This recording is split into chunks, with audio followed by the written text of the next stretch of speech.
Almost all of the points made in this analysis are taken from the Eduqas notes, which are freely available on the Eduqas website. These notes are very dense and feature a lot of quite tricky musical concepts, so the point of this video is to explain away every single point made to hopefully make your life easier when learning or revising Nuages. The notes also feature a lot of references to other works by Debussy and other composers. I have not included those in this video as they're not strictly necessary for the exam and are more for your own personal interests. The score I'm using is the Eulenburg or Eulenburg edition, which is recommended by Eduqas in their specification. As of the recording of this video, this edition is freely available on IMSLP, and so I'll include a link in the description. It's a very clear edition, though it doesn't have bar numbers, so I would recommend adding those as you go along. There are a lot of short snippets of the music heard in this analysis. For all of those, I've created them exclusively using MuseScore's free sound fonts. If you're studying Nuages for the first time, I recommend watching this introduction as I'll explain the difference between concert pitch and transposing instruments. I'll go into detail on the orchestration of the piece. I'll explain some of the chords and scales commonly found in Debussy's music, and I'll talk about the structure of the piece before starting the bar-by-bar analysis. I would also recommend watching this video in full screen as we're reading off the full orchestral score, so some of the notes can look quite small. If you want to skip to the explanation of the structure, go here. If you want to skip to the bar-by-bar analysis, that starts here. Debussy's Nuages is the first of 3 nocturnes.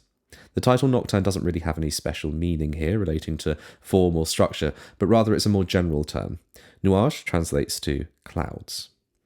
It's an orchestral piece, so before we look at the instruments themselves, let's talk about the difference between concert pitch and transposing instruments. The music for instruments that use concert pitch is nice and easy to read, because the written notes are the same as the notes that actually come out of the instrument. So when a flute player plays what's written on their sheet music as a C, and we checked it with a guitar tuner, we'd see that it is indeed a C. Transposing instruments are different. Their notes don't sound like what's written when played, so if a clarinetist plays what's written on their sheet music as a C, the guitar tuner would show that it's actually a B flat. There are a few reasons for this, but that's beyond the scope of this analysis, so we're just going to take it for what it is. Let's look at the instruments used in Nuages then. The first 2 woodwind instruments, the flute and oboe, are both written in concert pitch, so their written C sounds just like a C.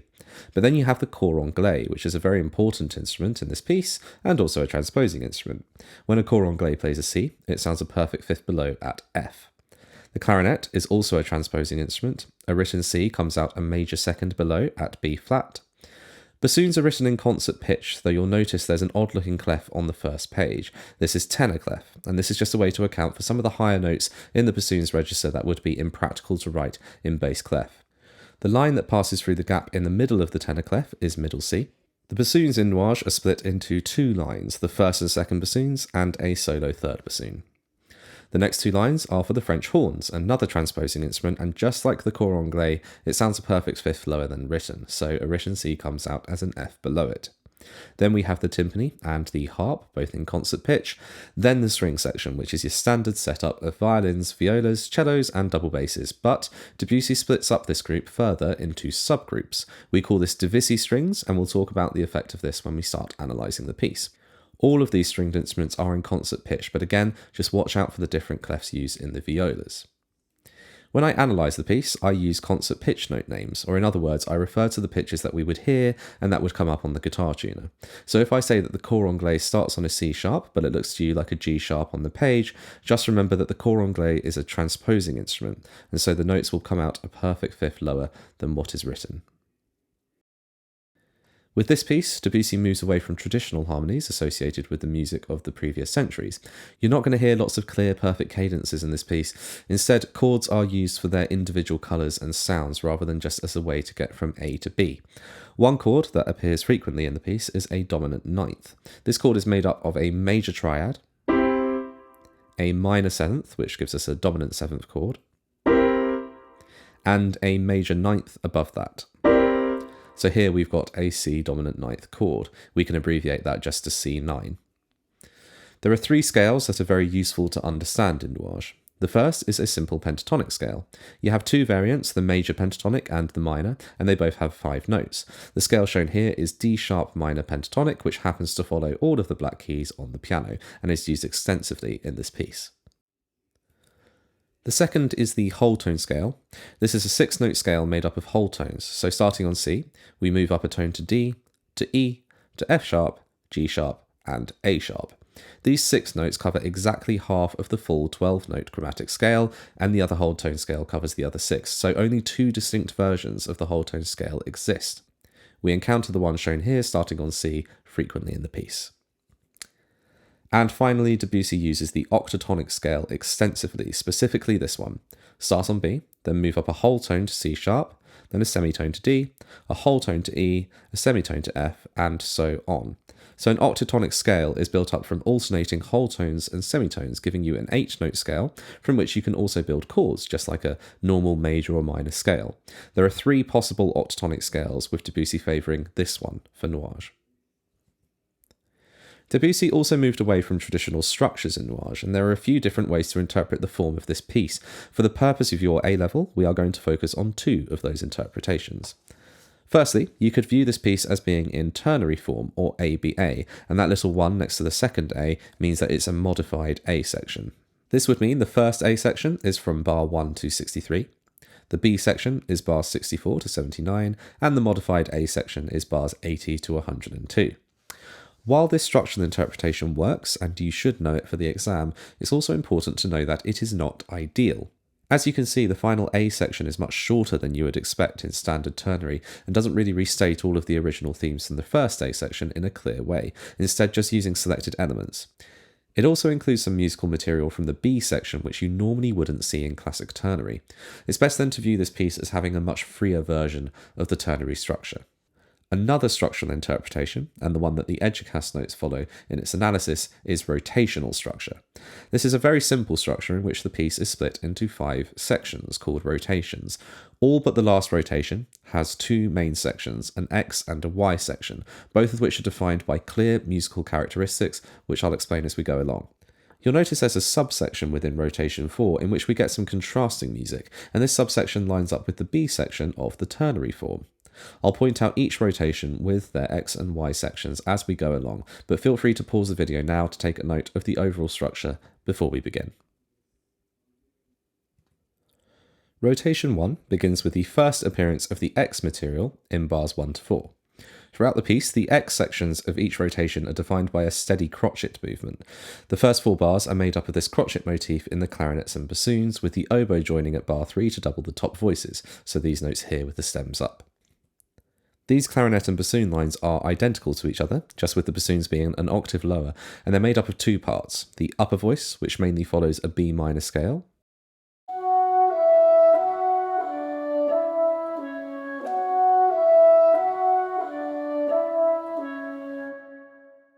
and the lower voice, which follows a B octatonic scale with some chromatic passing notes.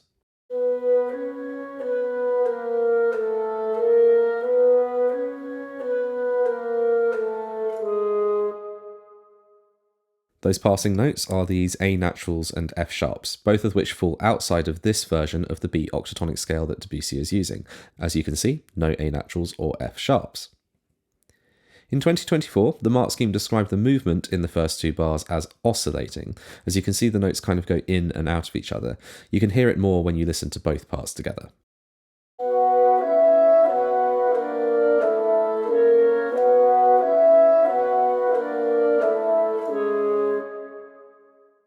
The last thing to take note of here is that you get quite a few open fifths, also known as bare fifths, because of their very sparse sound. This is a typical feature of Debussy's music. As I mentioned, the oboe doubles the clarinet on beats 1, 3 and 5 of the 3rd bar, and this particular doubling is very deliberate as it references a small part of the Y motif, so we'll quickly come back to this later. The opening X section ends with the clarinets and bassoons settling on a dyad on G and B. A dyad is just a 2-note chord. This isn't a clear resolution or cadence, so it gives the X section a more inconclusive ending. We then get this cor anglais motif. This signals the start of the Y section, and we hear this motif in every rotation of the piece whenever the Y section begins.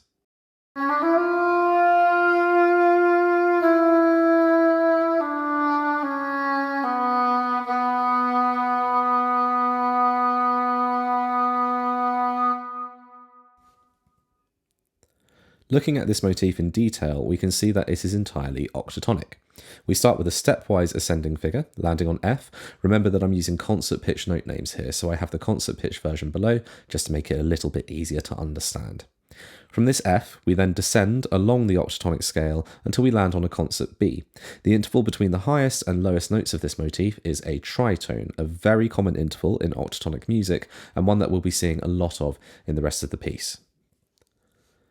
Zooming out again to look at what the other instruments are doing here, we see that the G and B dyad is emphasised in the flutes and in the horns at bar 6.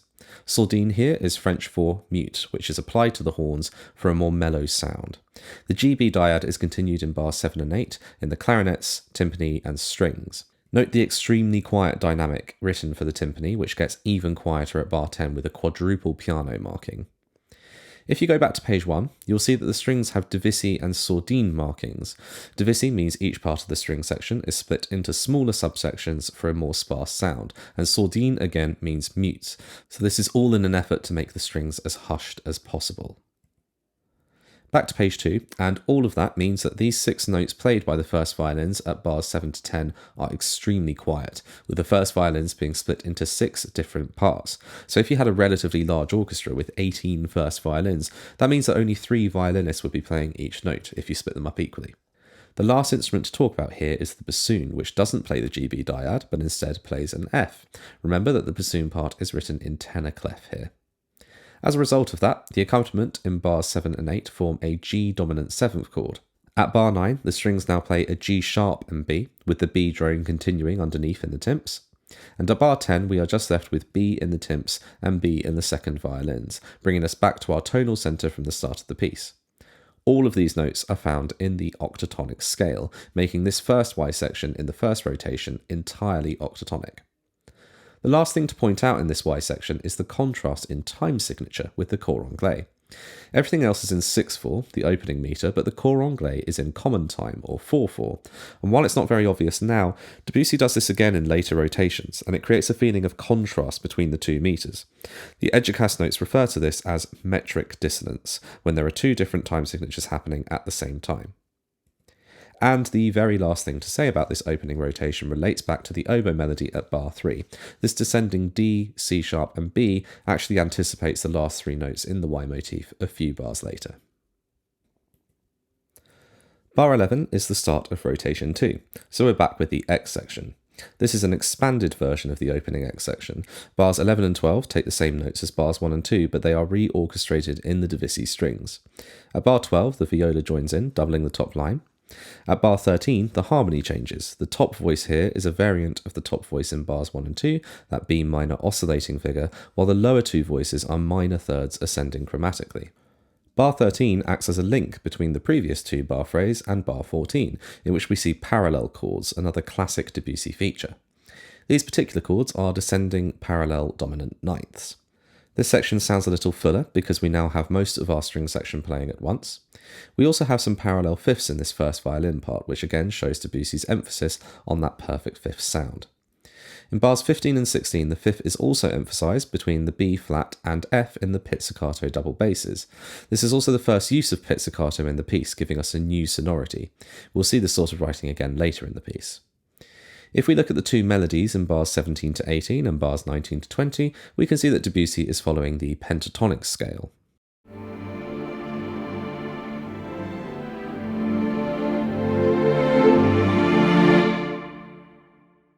These melodies are almost sequential, though they are not perfect copies of each other. They also anticipate later pentatonic music when we get to the B section, so I'll mention that again when we get there. In terms of the chords underneath, they are all dominant ninth chords. Bar 15 to 16 is a B flat dominant 9, bars 17 to 18 is G9, and bars 19 to 20 is E flat 9. Another possible way to look at bars 19 to 20 is to say they follow a B flat Dorian mode, as every note here is found in that scale. Here are the scale notes, and you can see that the E flat dominant 9 chord fits within this scale as well. At bar 21, we get to the Y section of rotation 2. The string accompaniment beneath the cor anglais settles on a G dominant 9 chord. The crotchet movement that characterises the X section actually continues here, which is why this Y section sounds a little less distinct than in the first rotation. The Y section spans across 3 pages here. The octatonic cor anglais motif returns, once again with the metric dissonance of common time against 6/4 in the accompanying instruments. However, just like the rotation to X section was an expanded version of rotation 1, this Y section is also an expanded version of the Y section in the first rotation. Firstly, at bar 23, the horns respond to the cor anglais with a 2-note descending tritone motif from a concert B to F. In bar 24, the cellos and double basses also have a 2-note descending motif, this time spanning a perfect fifth from D to G. So here we see the tritone and perfect fifth, 2 very common intervals in Nuages. Sur la touche means on the fingerboard, instructing the player to bow the string directly over the fingerboard to create a muted effect. This whole 4-bar section from bars 21 to 24 is then repeated, further expanding this Y section with one small change in the cor anglais motif. In the descending octatonic scale, Debussy cuts out the concert C sharp and instead puts an acciaccatura, descending a minor third from concert D to B. The responses from the horns and low strings are the same. The other difference here is the crescendo in the final bar, leading to the next section. Rotation 3 begins at bar 29, which also happens to be the 3rd rehearsal mark on the score. We start with our X section material, but this time we don't get the oscillating movement in the crotchets. Instead, we have parallel descending chords in the strings like the ones we've seen before, but these are simpler triads. Looking specifically at the stems up notes in the top line, we can see that the perfect fourth and major second intervals are emphasised. This descending parallel movement leads to an unexpected C major chord at bar 31. The third of the chord, the E, is emphasised, as you can see with the horns playing a concert E on the second beat. We stay on this C major chord for another bar, and then a more harmonically complex section begins at bar 33. You can see how the E acts as a link between 32 and 33, with the note being held by the violas and cellos. Bars 33 and 42 are quite dense harmonically, so we'll start with a general overview of what is happening. We start with these minims in the woodwinds, starting in the clarinets and third bassoon, blending into the oboe and first and second bassoons at bar 35, then back to the clarinets and third bassoon at bar 36, with a little bit of doubling in the oboe at bars 37 to 38. These woodwinds are all playing the same notes in octaves, and we'll talk about exactly what those notes are in a moment. Beneath this, you have the strings moving in steady crotchets, the core characteristic of the X sections. Again, these are all the same notes in octaves. These crotchets form the melody of the section. At bar 39, the roles swap, so the long notes are now in the strings, again in octaves, and the steady crotchet melody is now in the woodwinds. At bar 42, the final bar of this X section, all these instruments plus the horns play together in a chordal structure. To analyse the harmony, let's start with that crotchet melody in the strings. Throughout bars 33 to 41, this melody either follows this whole tone scale or this octatonic scale. In bars 33 to 34, it follows the whole tone scale. In bars 35 to 36, it continues to follow the same whole tone scale. Then in bars 37 to 38, the crotchets now follow the octatonic scale. At bar 39, the melody has now moved into the woodwinds, and we're back in the whole tone scale. Bar 40 is octatonic, and finally bar 41 is also octatonic. As for the long notes, the Eduqas notes describe these ascending figures as having chromatic passing notes. So the G naturals here in the middle of bars 33 and 34 are not in the whole tone scale, but the surrounding two notes are. Likewise, the A naturals in the middle of bars 35 and 36 are also not in the whole tone scale, and the other notes are. From that point on, all the rest of the long notes feature in the octatonic or whole tone scales used in the melody. You can see how some of these longer notes are tied over the bar. They act as linking notes that link together some of the different harmonies used. We've already mentioned the E that links bars 32 and 33, linking the C major chord to the whole tone scale.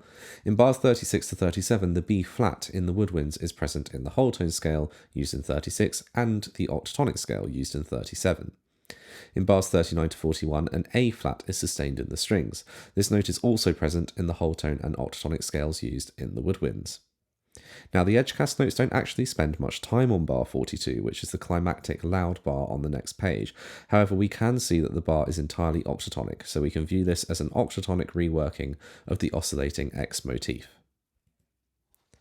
At bar 43, we finally arrive at the Y section. This is another extension of the Y material we've seen before. The cor anglais Y motif returns in a similar way to the previous rotation, in that it is played in full from bars 43 to 46, then repeated at bar 47, but this time with the acciaccatura jumping down a minor third from concert D to B. The Y motif is then extended further at bar 51. We're now back in 6/4, the same time signature as the rest of the orchestra, so no more metric dissonance, and these three notes are a variation of the last three notes of the altered version of the Y motif that we just heard in bars 47 to 50. Let's go back to the start of the Y section and look at the accompaniment. We have this steady crotchet movement in the strings, again much like the X material with syncopated notes in the violas and cellos. There is also some use of pizzicato here, again for timbral contrast. The pedal B underneath creates quite a static feeling in the harmony. The other notes in the strings are all taken from the octatonic scale. This harmony stays this way all the way through the next page up to bar 51. At bar 51 and 52, the pedal B continues, but the previous expansive use of strings is now just reduced to the second violins. The sustained bassoon notes at the top are D and F natural, which when combined with the pedal B form a diminished triad. Again, everything here is still octatonic. At 53, the pedal note moves down a step to an A natural. The steady crotchets in the second violins have also changed to alternate between a B and A natural. Those A naturals are outside of the octatonic scale. The cellos continue the D and F natural previously held by the bassoons.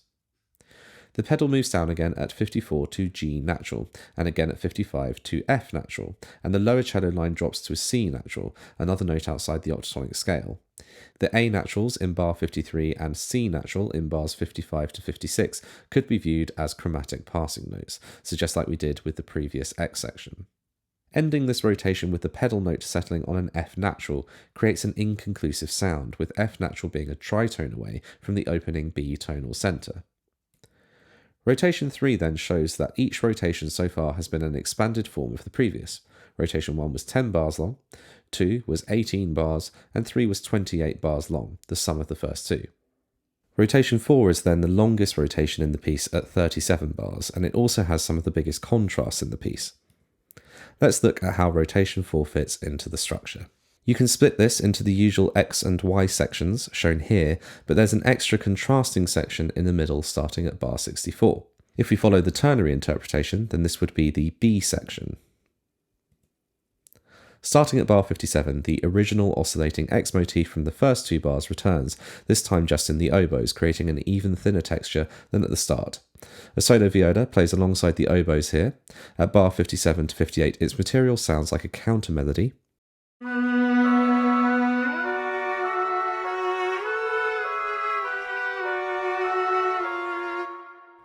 In the next two bars, 59 to 60, the viola joins in with the crotchet movement in the oboes, playing mainly in thirds with the lower second oboe line and sounding more like an accompaniment.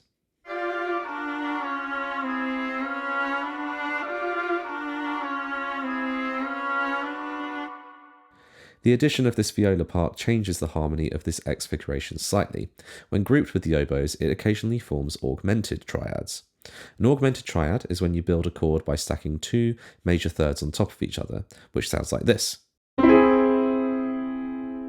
This chord happens 6 times across these 4 bars, so Eduqas describes this as byproducts of the viola line playing beneath the oboes.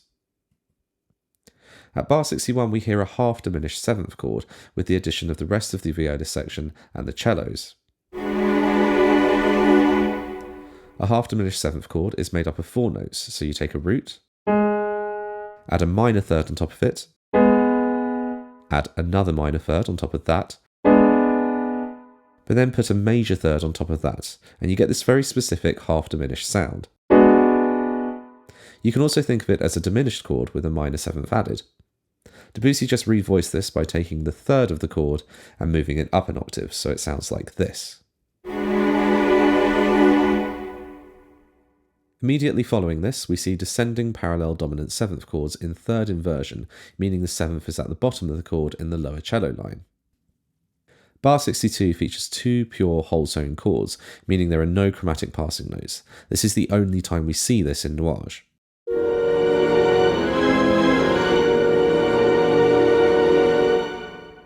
Bar 63 is an exact repeat of bar 61.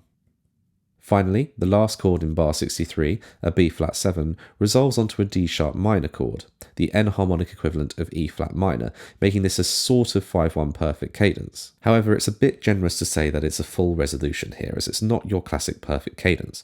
For instance, as we've mentioned before, this B flat 7 chord is in third inversion, which we normally wouldn't see in your typical classic perfect cadence. The very last thing to say here is that the D sharp minor chord at the start of bar 64 is similar to the first whole tone chord at bar 62. Looking at just the top violin line, you can see that the high F sharp and the A sharp below is exactly the same at the start of bar 62 as it is in bar 64. Therefore, this is another link between the X section and this new section. In ternary form, this is the B section. An easy way to remember where this is by looking at the key change. At bar 64, we've moved from 2 sharps in the concert pitch instruments to 6 sharps. Another giveaway that this is the B section is that it's the only time in the entire piece that the harp plays. So if you see harp music, you'll know that you're in the B section in ternary form, or the contrasting section of rotation 4 in rotational form. This section has its own internal structure. If we split this section up into phrases, we can create an AABA form. The first A phase, 3 bars long, features a distinctive pentatonic melody in the flute and harp. The next modified A phrase, 4 bars long, contains the same melody, which then descends at bar 69 before settling at bar 70. The B phrase has the same melodic shape, though different instruments play the melody, and the harmony is also different. You could either view this B phrase as one 4-bar phrase, or as 2 smaller 2-bar phrases. The final A phrase again expands upon the first A phrase, becoming more sparse before the Y section enters. Let's have a closer look at the phrases themselves. Bar 64 begins with the D sharp minor chord we mentioned before. This is sustained in the strings until the end of bar 66, where we have this quaver rhythm. You'll notice it's a very similar sound to the whole tone interjection at bar 62, with that distinctive grouping of 3 quavers.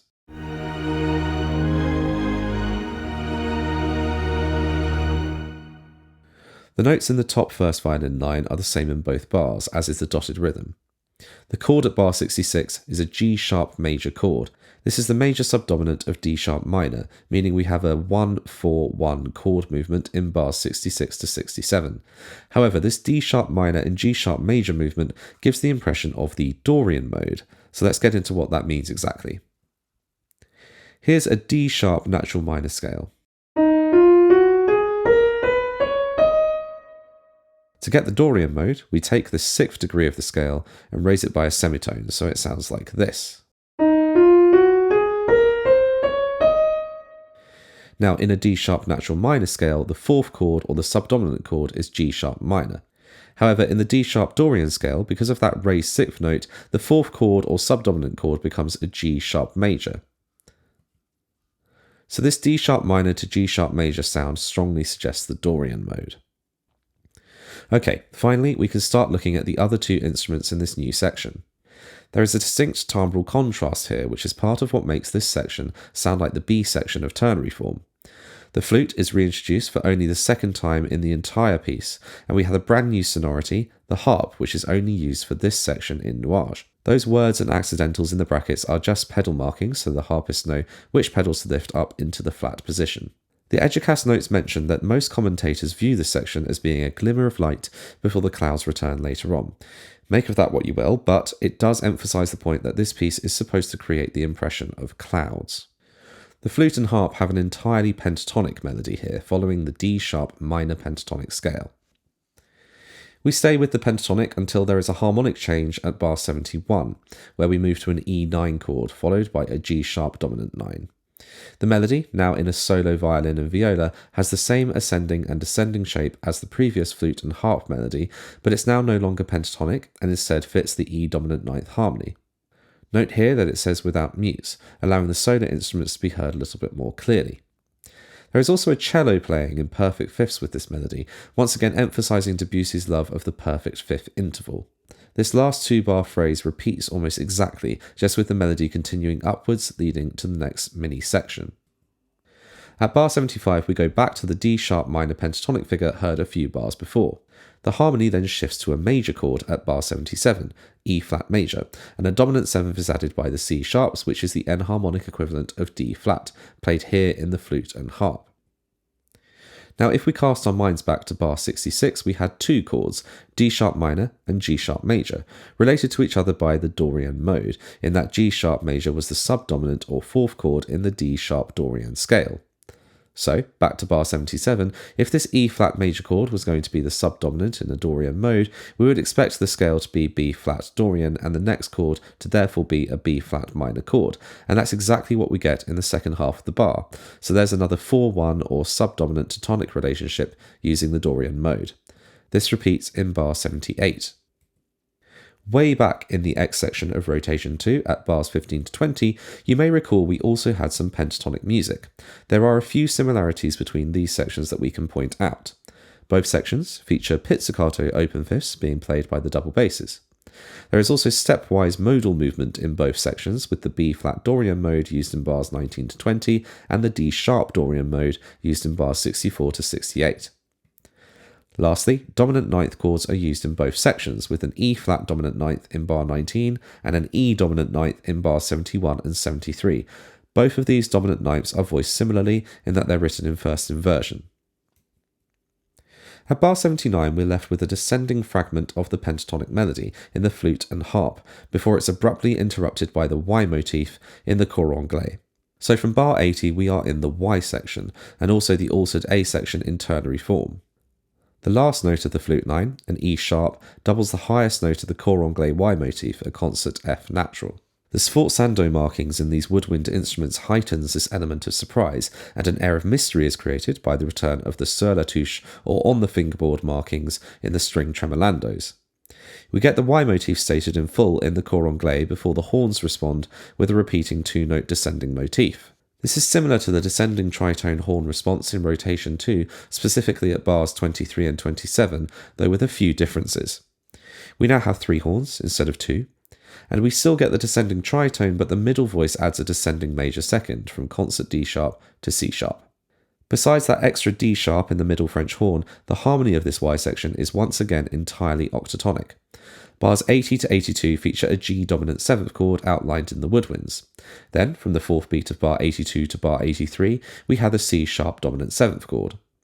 At 84 to 85, we just get a G and F dyad in the clarinets, which suggests another G dominant 7th, followed by an E dominant 7th chord at bars 86 to 87. Those two bars sound a little fuller with the addition of the oboe at the top of the score. The Y motif is restated in bar 84, with the shorter version with the acciaccatura, and the horns and oboe respond with another two-note motif, this time matching the E dominant 7th harmony we just mentioned.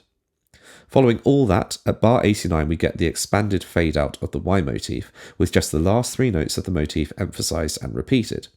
We first heard this expanded fade-out idea at bar 51 in rotation 3. Beneath this fade-out, the E dominant 7th chord continues in the low strings, plus the timpani are reintroduced for a very subtle addition to the general sound. That E dominant 7th appears in second inversion at bars 88 to 91, then changes to first inversion with the addition of the bottom G sharp at bars 92 to 93. And at long last we reach rotation 5, the final rotation of the piece. The Eduqas notes don't describe a distinct X and Y section here, but instead this functions as a short coda or closing section, made up of fragments of music that we've heard before in the piece. At bar 94, the first bar of the oscillating X motif is heard in the bassoons.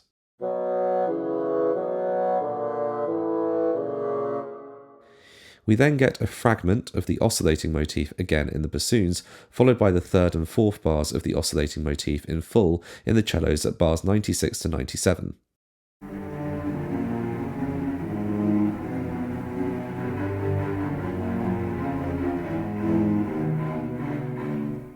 At 98, we get a fragment of the pentatonic melody, heard in the ternary B section, just in the solo flute here.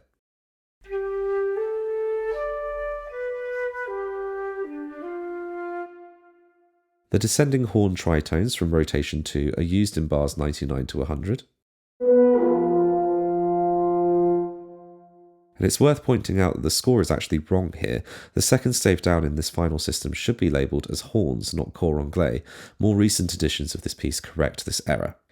If you recall the edited or shortened version of the Y motif used in rotations 2, 3 and 4, the violins, cellos and double basses play that last descending minor third from D to B using pizzicato.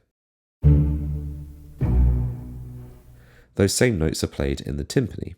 In the final two bars, 101 to 102, we have a repeated B, the tonal centre, with all the strings now using pizzicato. The music fades to a triple piano marking, which effectively means it fades to nothing. Despite all the motifs in this section being fragments of previously heard material, we do still get some new harmonies here. The GB dyad in the timps and low strings beneath the bassoon's X motif at bar 94 is a new combination. That dyad creates some dissonance against the F sharps and B flats or A sharps in the bassoon line. At bar 96, the double basses move up from G to a B, reducing the level of dissonance. The dissonance then disappears at bar 98 with all the notes fitting the G pentatonic scale.